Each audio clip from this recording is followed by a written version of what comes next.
The massive glass building reached high into the purple sky of Valara Prime. Inside, the Galactic Institute of Advanced Computation buzzed with students from 20 different alien species. They moved through hallways that glowed with soft blue light, their various forms creating a strange parade of shapes and sizes. Some walked on 2 legs, others on 4 or 6. Some floated, and others slithered along the polished floors in Classroom 7B. 40 students sat at their stations, waiting. Their holographic screens floated in the air before them, ready to receive the day's assignment. The room fell silent as Professor Thelvas entered. He was tall, even for a Valaran, standing nearly 3 meters high. His 6 arms moved with practiced grace, and his large eyes glowed with a soft yellow light that meant he was thinking hard about something. "Professor?" Thelvas looked at his students with an expression that could only be described as contempt. He had taught at this institute for 70 years, and he believed deeply that Valarans were the superior programmers in the galaxy. Every year, he gave the same assignment to weed out the weak students. Every year, most of them failed. His eyes stopped on one particular student. Daewon Kim sat in the 3rd row, looking remarkably ordinary compared to his alien classmates. He wore the standard gray jumpsuit that all students wore, and his 2 arms and 2 legs seemed almost primitive next to the varied forms around him. He was the first human ever admitted to this program, and Professor Thelvas had voted against his acceptance. The professor raised one of his 6 hands, and complex equations appeared in the air above him. They floated and spun, showing intricate patterns that made several students gasp. These were not simple coding problems. These were the kind of equations that required years of study just to understand. Today, you will face the assignment that separates true programmers from those who merely pretend, Professor Thelvas announced. His voice echoed through the room with a deep, resonant quality that made every word sound important. You will create a self-optimizing quantum algorithm. This algorithm must process nonlinear temporal data streams. At the same time, it must prevent causality paradoxes from forming. He paused, letting the weight of the assignment sink in. Around the room, students began to look worried. Even the Krathians, who were famous throughout the galaxy for their mathematical abilities, shifted uncomfortably in their seats. "You have 72 standard hours," the professor continued. "That is 3 full days. I should inform you that in the 300 years this institute has existed, only 17 students have successfully completed this assignment. None have done so in the past 10 years. The professor's eyes fixed on Day-1 again, and a small smile appeared on his alien face. It was not a kind smile. I can say with complete certainty that no species as primitive as humanity has ever come close to solving this problem. Your computing technology is barely 100 years old. Your understanding of quantum mechanics is elementary at best. I expect you will withdraw from this assignment within the first day, Mr. Kim, and I will not hold it against your final grade." Around the room, other students turned to look at Day-1. Some looked sympathetic. Others looked relieved that they were not the ones being singled out. Day-1 said nothing.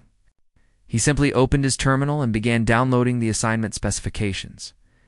When class ended, students filed out quickly, already forming study groups and discussing approaches to the impossible problem. Day-1 gathered his things slowly, reading through the assignment details on his portable screen. His roommate, Queltip, waited for him by the door. Queltip was a Morphean, a species that looked like intelligent gelatin. He could change his shape at will, and right now he had formed himself into something roughly humanoid to make walking easier. "That was brutal," Queltip said as they walked back toward the dormitories. His voice had a bubbling quality to it, like someone talking through water. "Everyone knows Thelvas hates humans, but that was too much. You should file a complaint with the academic board." Day-1 shrugged. He's not wrong about the difficulty. This assignment is designed to be almost impossible. It's almost impossible for geniuses from species that have been doing quantum programming for centuries, Tip pointed out. For a human, it's just cruel. They reached their shared dormitory pod, a small circular room with 2 sleeping platforms and a shared work area.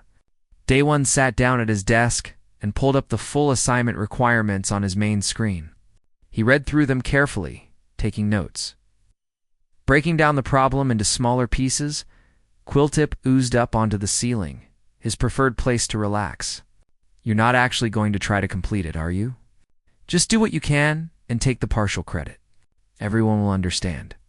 Maybe, Daewon said absently. His mind was already working through possibilities. The assignment was complex, requiring knowledge of quantum computing, temporal mathematics, and advanced algorithm design. It would take a genius dozens of hours just to understand all the requirements, let alone solve them. But as Daewon read, an idea began to form. He thought about all the programmers he knew back on Earth, people who had spent their entire lives solving impossible problems. It's not for money or grades, but simply because they enjoyed the challenge. People who gathered in online forums to tackle difficult questions, just for fun. He opened a secure communication channel, one that connected directly to Earth through the quantum relay network. The message would take a few minutes to arrive, but then the responses would come almost instantly. Daewon began typing. "Hey everyone," he wrote. "I need help with a homework assignment. I know that sounds simple, but this one is different. My professor, an alien who thinks humans are primitive, has given me a problem that is designed to be impossible. He expects me to fail. He wants me to fail. The details are attached to this message." Daewon paused, then added one more line. "They say it can't be done by a human. Interested?" He attached all the assignment specifications, the theoretical background, and his own initial analysis. Then he sent the message out to a private forum where the best programmers on Earth gathered. These were people who had built impossible things before. People who had hacked systems that were supposed to be unhackable, created software that everyone said was impossible, and solved problems that had stumped experts for years. As Daewon hit the send button, he smiled.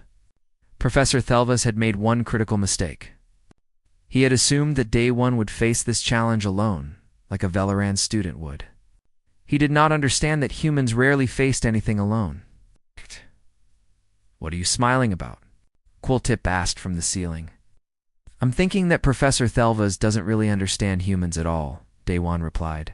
"He thinks our technology being young makes us weak. But he doesn't realize that young species tend to be creative.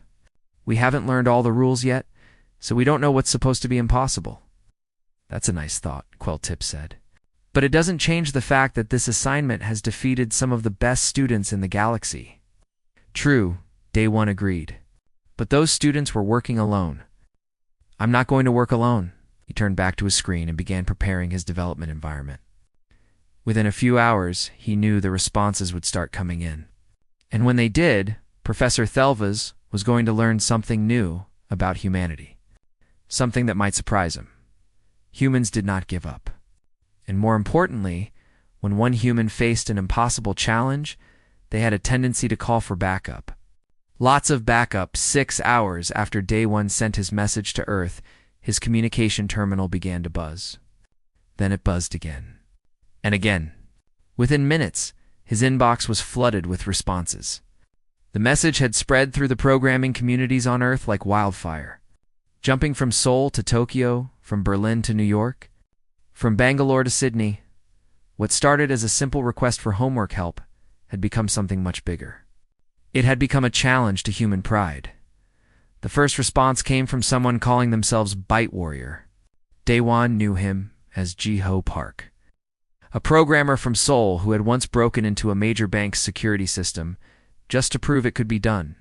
He had left a polite note explaining the security flaws and then disappeared before anyone could catch him.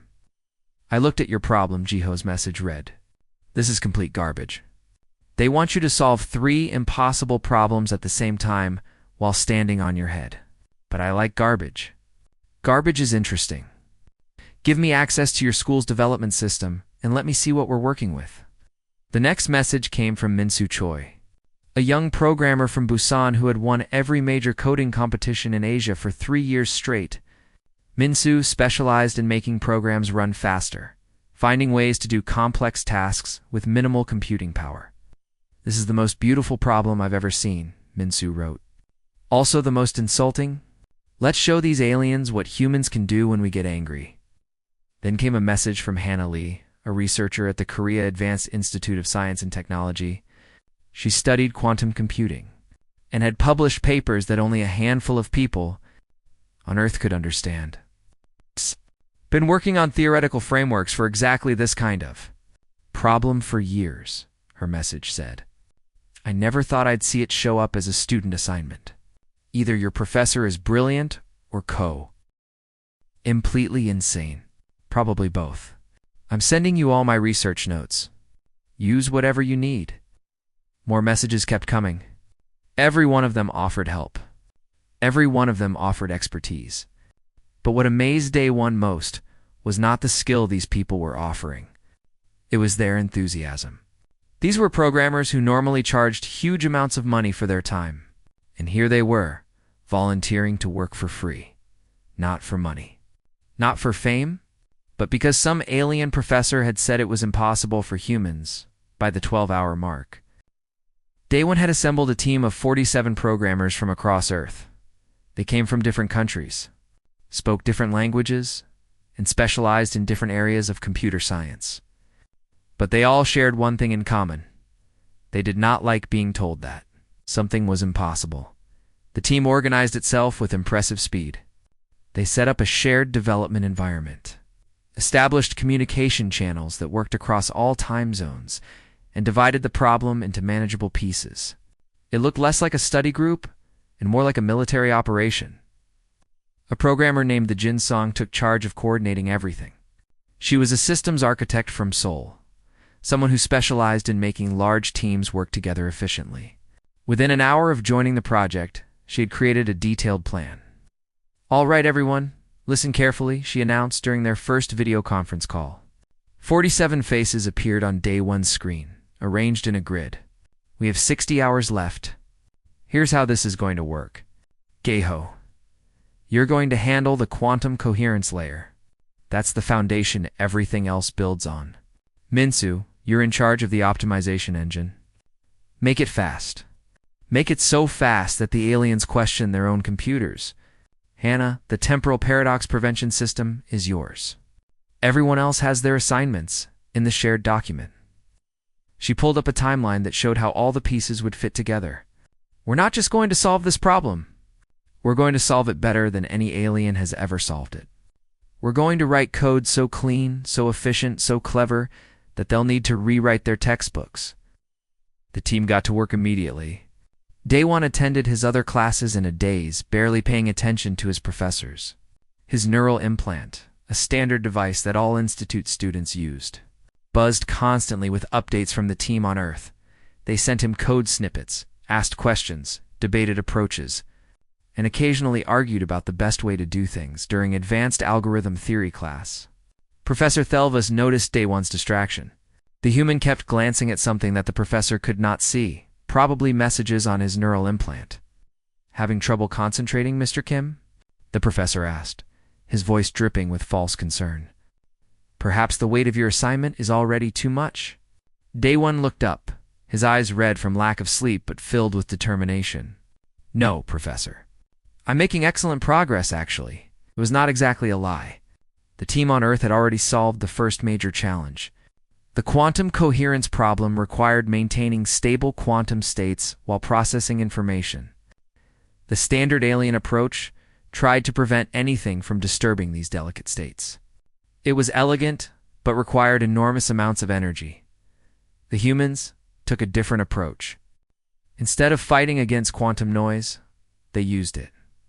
Jiho had discovered a way to make the random fluctuations work as part of the computation rather than against it.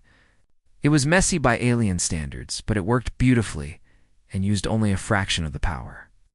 Humans have always been good at working with constraints. The Jinn explained during one of their many video calls. We didn't evolve with 6 arms or telepathic abilities. We had to get creative with what we had. 2 hands, 10 fingers, and stubborn determination. That's our advantage. Back on Earth, the programmers worked in shifts. When the team in Asia went to sleep, the team in Europe took over. When Europe rested, the Americas continued the work. The project never stopped moving forward. It was a relay race where the baton was lines of code, passed seamlessly across time zones. Minsu made breakthrough after breakthrough in optimization. He found ways to reduce complex calculations to simple operations. He discovered patterns in the mathematics that let them skip entire steps of computation. His code was not pretty, but it was fast. "Beauty is for artists," Minsu declared during one meeting. "I'm an engineer. I care about results." Hannah tackled the temporal paradox problem with the same rigor she brought to her academic research. The challenge was preventing situations where cause and effect got confused. If the algorithm processed future data that changed the past, it could create logical contradictions that would crash the entire system. The alien solution involved checking every possible timeline to ensure consistency. It was thorough but impossibly slow for real-world applications. Hannah proposed something radical. Instead of checking every possibility, predict which timelines mattered and only check those. "It's probabilistic rather than deterministic," she admitted. "There's a tiny chance we might miss something. But the chances are so small that they're effectively zero for any practical purpose." "Will the professor accept that?" Someone asked. "Who cares what he accepts?" Jiho shot back. "Does it work? That's what matters. We're not here to make aliens happy. We're here to solve their impossible problem." The team's approach went against everything the Galactic Institute taught. The aliens valued theoretical perfection, elegant mathematical proofs, and solutions that worked in all possible cases. The humans valued practical results, fast performance, code that worked in the real world. At the 30-hour mark, they had completed all the major components. The quantum coherent system was stable and efficient. The optimization engine was running at speeds that exceeded the assignment requirements by a factor of 10. The temporal paradox prevention system was catching and resolving conflicts with impressive accuracy, but they were not done. The humans had 60 hours for the assignment, and they intended to use all of it. "We've solved the problem," Dejin announced. "Now let's make it special. Let's create something that will make every alien programmer in that institute question what they think they know about computer science." And so they continued working, not because they had to, but because they wanted to show the universe what humans could achieve when they worked together. At the 36-hour mark, disaster struck. The team had assembled all the major components and was ready to integrate them into a complete system. But when they ran the first full test, they discovered a critical problem. The temporal data streaming component needed enormous processing power, more power than any computer at the Galactic Institute could provide to a student. According to the assignment specifications, the alien solution used specialized quantum processors that cost more than a small planet's entire economy. Minsu was the first to sound the alarm during an emergency video conference. "We're stuck. The math works.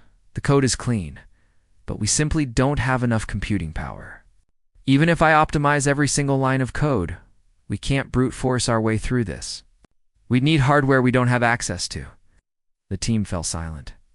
They had come so far, solved so many impossible problems, and now they were hitting a wall they could not code their way around. It was a problem of pure physics and economics. That's when Boyer Kong spoke up. She was a game developer from Seoul, someone who had joined the project more out of curiosity than expertise in quantum computing. Until now, she had been quietly working on smaller tasks, learning from the more experienced programmers. "Wait," she said. "Why are we trying to process everything? That's not how humans work. When I build a video game, I don't render the entire world all at once. That would be impossible. Instead, I render what the player can see and fake the rest. Could we do something similar here?" The video conference went completely silent.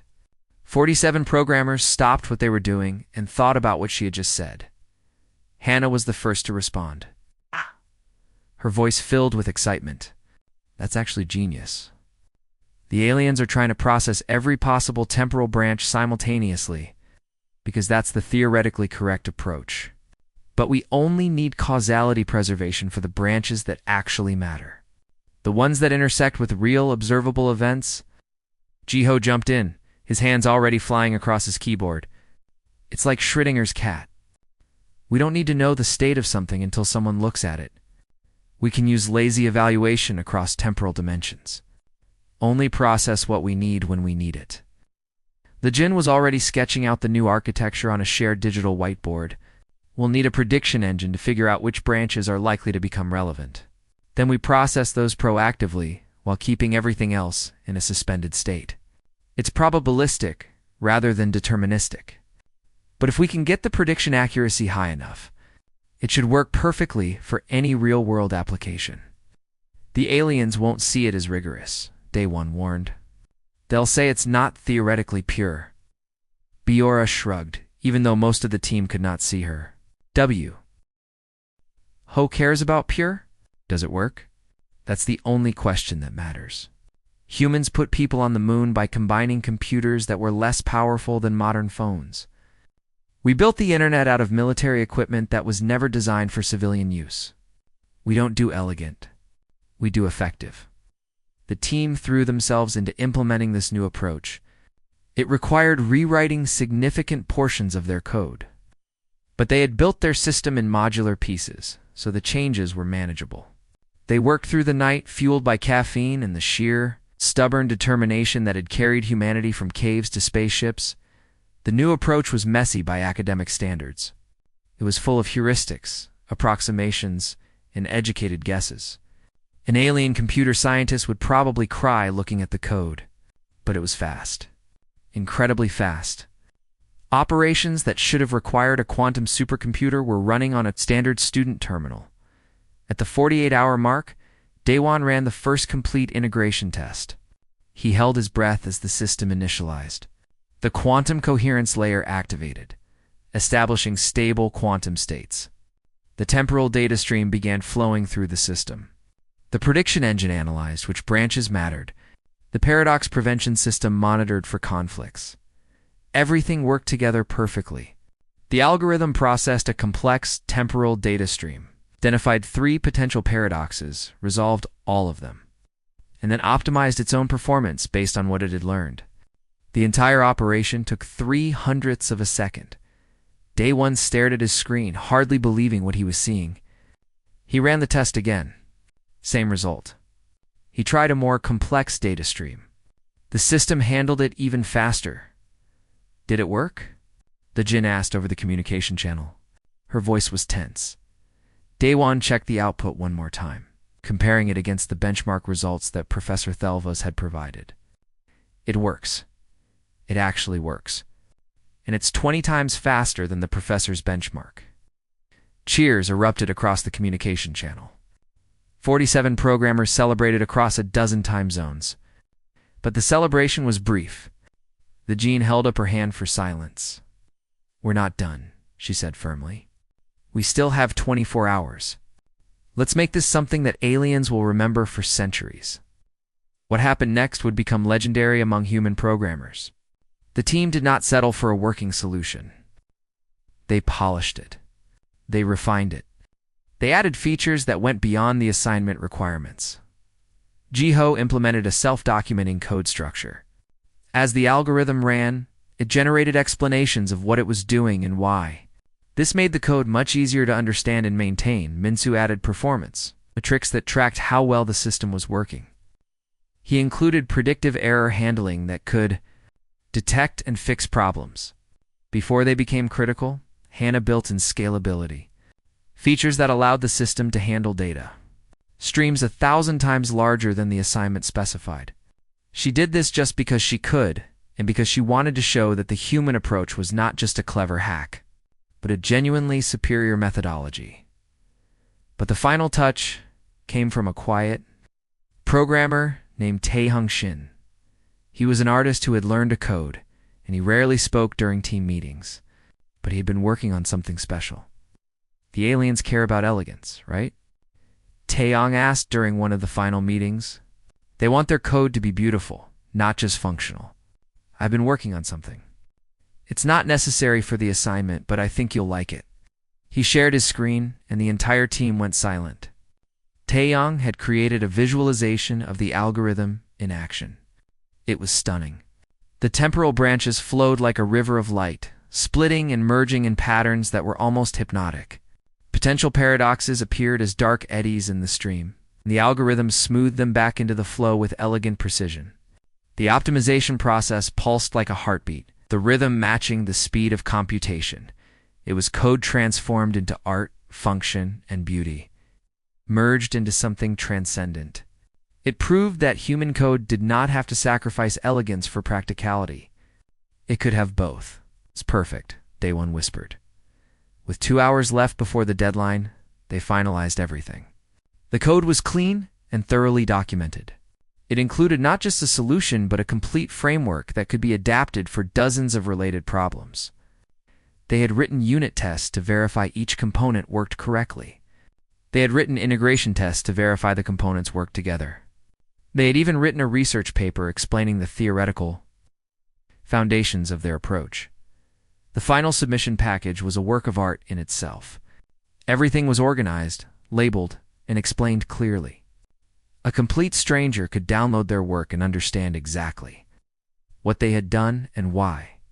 Day-1 compiled everything into the submission format required by the Institute. His hand hovered over the submit button.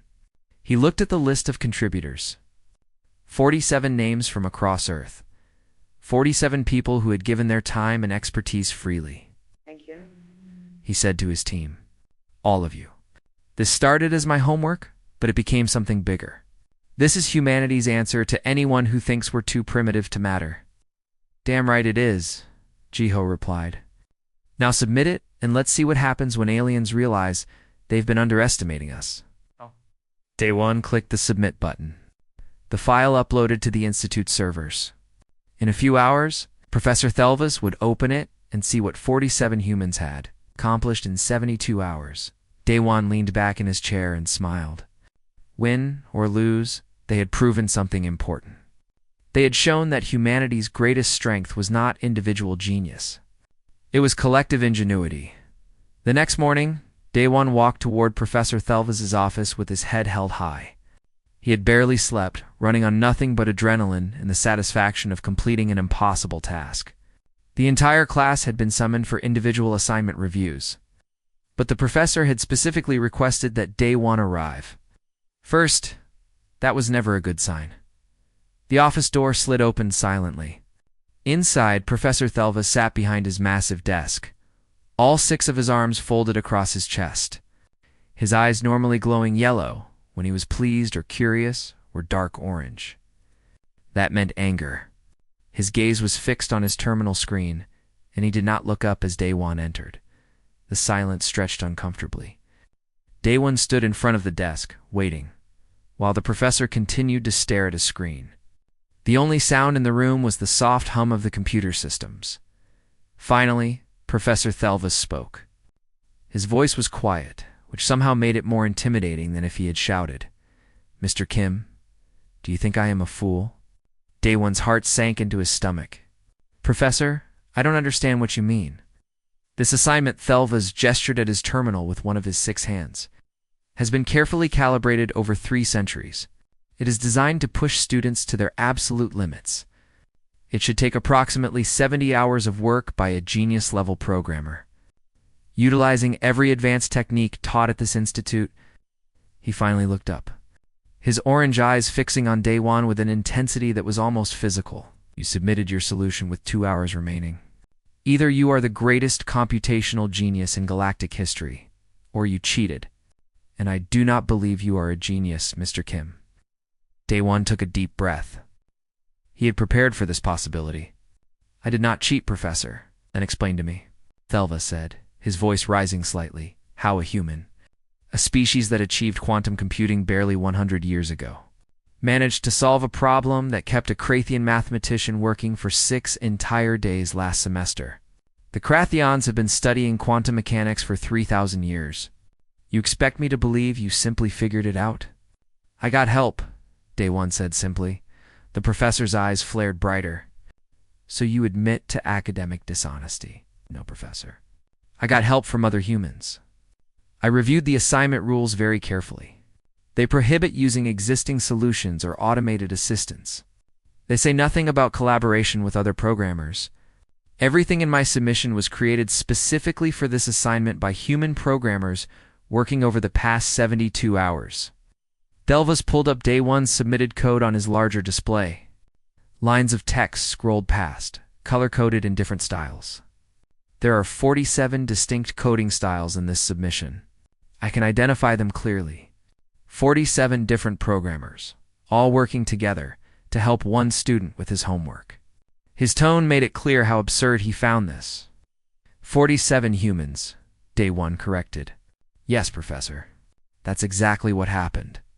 We don't think about challenges the way you do. When you see an impossible problem, you expect an individual to face it alone, to either succeed or fail based on their own merit.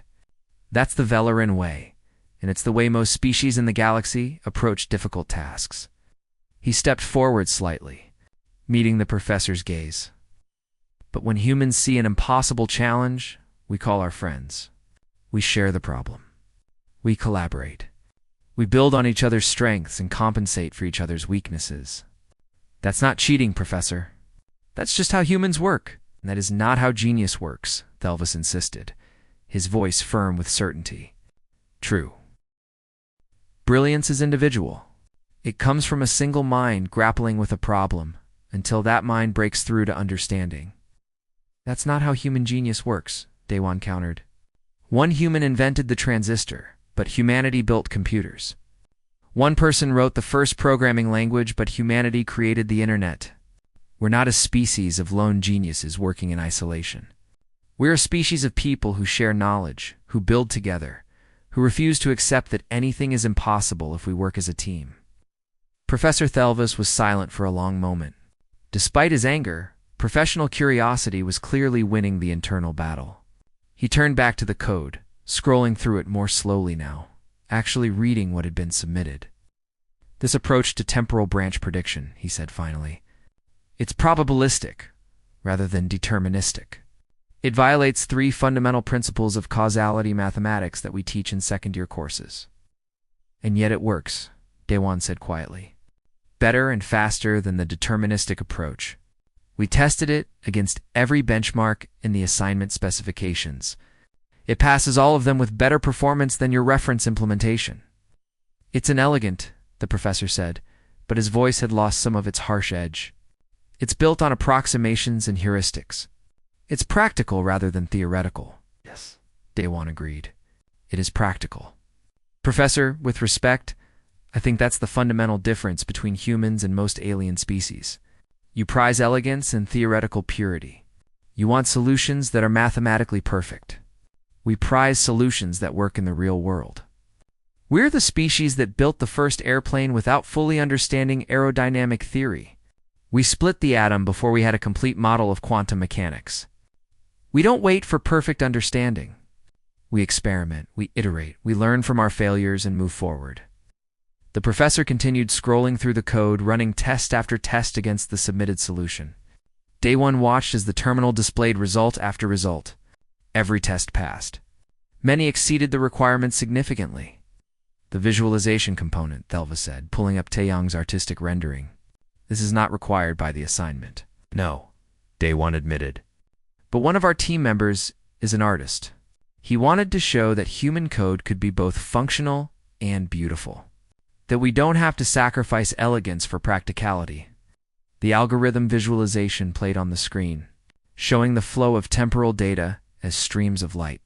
Paradoxes appearing and being resolved in real time. Even Thelvas, who had spent his entire life studying code, seemed mesmerized by it for a moment. The code is acceptable, the professor said finally. His voice was neutral, carefully controlled. More than acceptable, it's exceptional. The approach is novel. The implementation is clean. The performance exceeds all requirements. He looked up at Daewon again. But I cannot give you full credit for work you did not do alone. That would be unfair to every student who followed the traditional approach and worked individually.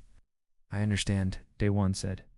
But Professor, I did do this work, just not in the way you expected. And maybe that's the real lesson here. The assignment wasn't just about solving a technical problem. It was about demonstrating how we think, how we approach challenges that seem impossible. You broke the spirit of the assignment, Thelvas insisted. Did I? Daewon asked. Or did I interpret it differently? You wanted to see if I could solve an impossible problem. I did. You wanted to test my abilities as a programmer. I demonstrated the most important ability any programmer can have, knowing when to ask for help and how to coordinate with others to achieve something greater than any individual could accomplish alone.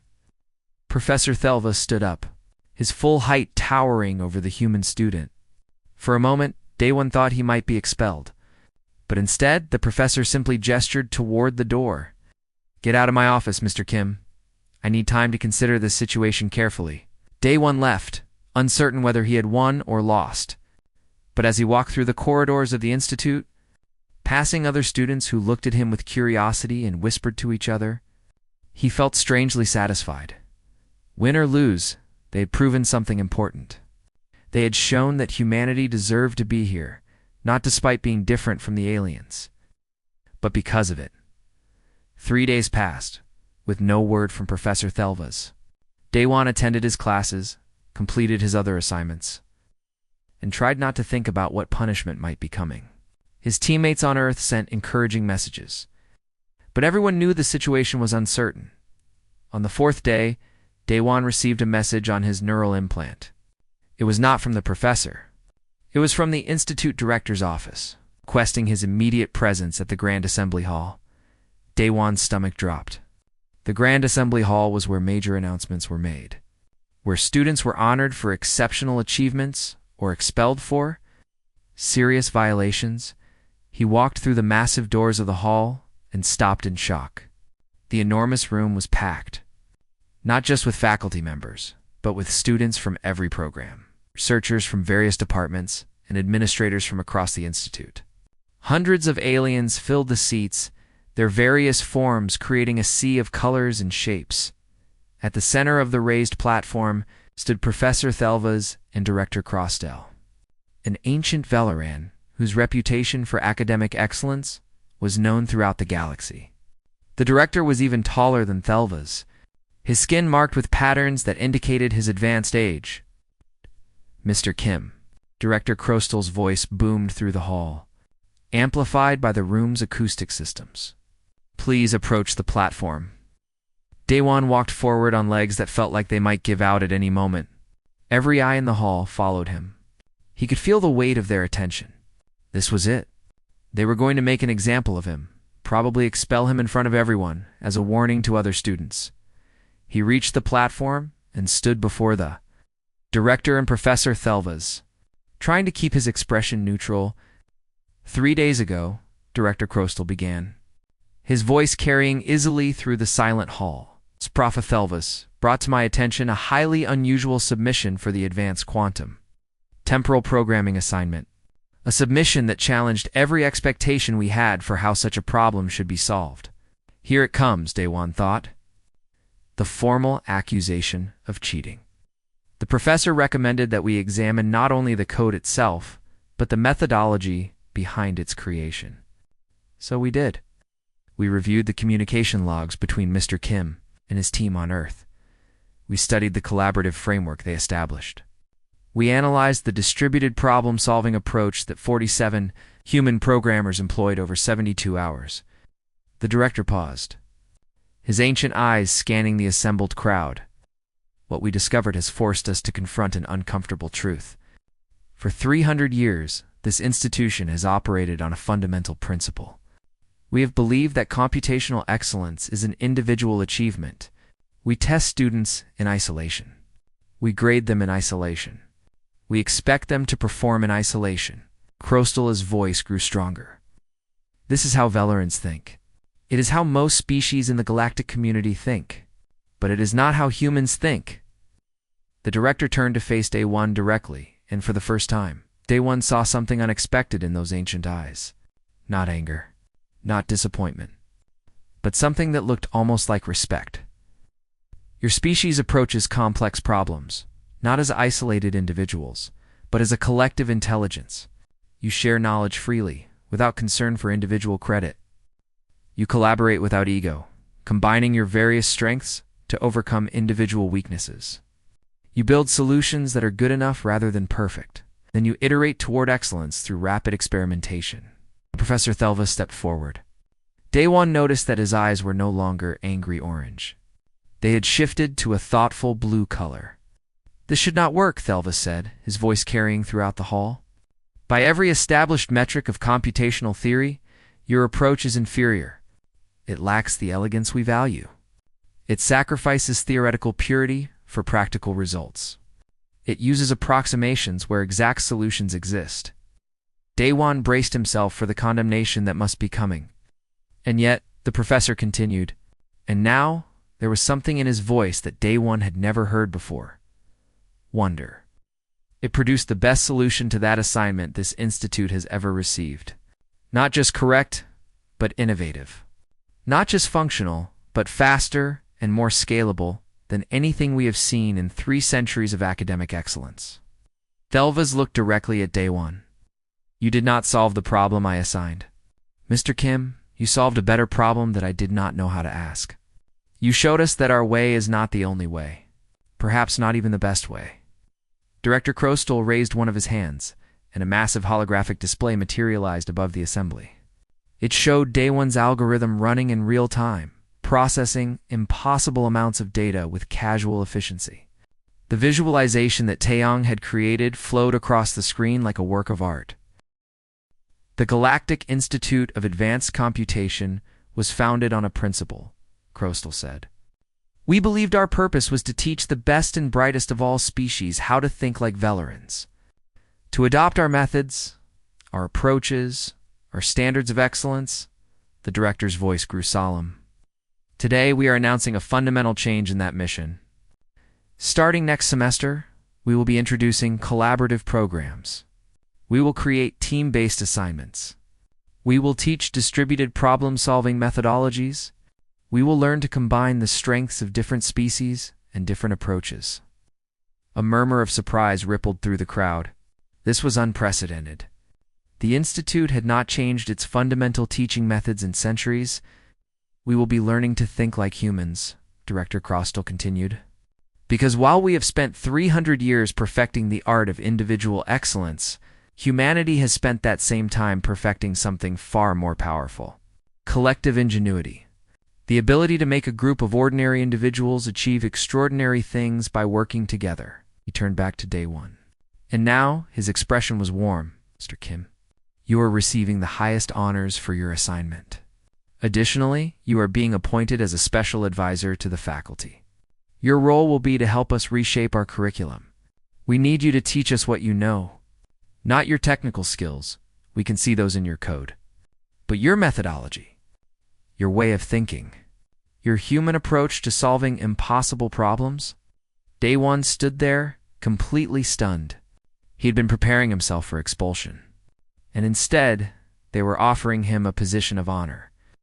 I don't know what to say, he managed. Professor Thelva stepped closer, and for the first time since Day One had met him, the professor smiled. It was not a kind smile or a cruel one. It was the smile of someone who had just learned something profound.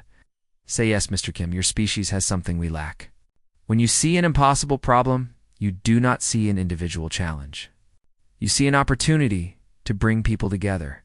That is not weakness, as I believed. That is a strength we never recognized. The assembly hall erupted in sound. Different species made different noises to show approval, creating a symphony of clicks, hums, chirps, and other sounds that approximated applause across a dozen alien cultures. Day One felt tears, threatening to well up in his eyes. But he kept his composure. I'll do it, he said. But I'll need to bring in my team, all 47 of them, because that's the first lesson you need to learn about humans. We don't succeed alone. We succeed together, Director Krostal nodded. Of course. We would expect nothing less. That night, Day One sent a message back to Earth. It was simple, but it carried a weight that none of them could have anticipated when they started this project 72 hours ago. We won. But more than that, we changed the game. The aliens don't just accept us now. They want to learn from us.